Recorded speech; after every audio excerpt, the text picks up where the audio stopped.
In AutoCAD, anything you create, it will represent a real world objects like wall, windows, doors and furniture.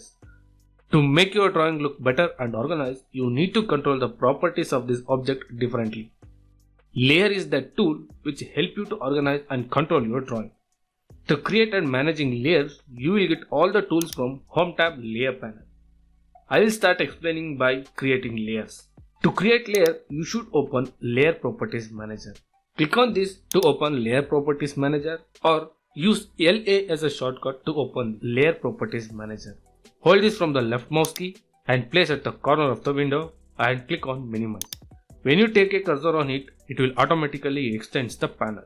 In this panel, we will find multiple tools. I will explain all in a sequence of its uses.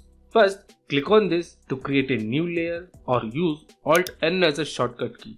Then specify the name of the layer and the properties like color, line type, line weight and transparency. To set selected layer to currently active, double click on status or click on this tool or use Alt plus C as a shortcut key.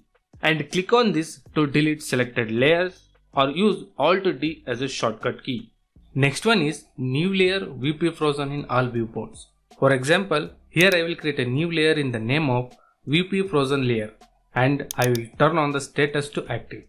Let me create some drawing in this model workspace and I will switch to Layer Space. Here the created drawings are not visible because active layer is created in VP Frozen Layer. Double click on this rectangle to edit the viewport and open Layer Properties Manager. Then uncheck VP Frozen. Now VP Frozen layer is converted into normal layer in this viewport. And double click on this blue border to finish viewport edit. I will explain more about AutoCAD layers in my upcoming videos. Please stay tuned. I hope this video is informative for you. Thanks for watching. Please like the video and subscribe the channel for more useful video on AutoCAD.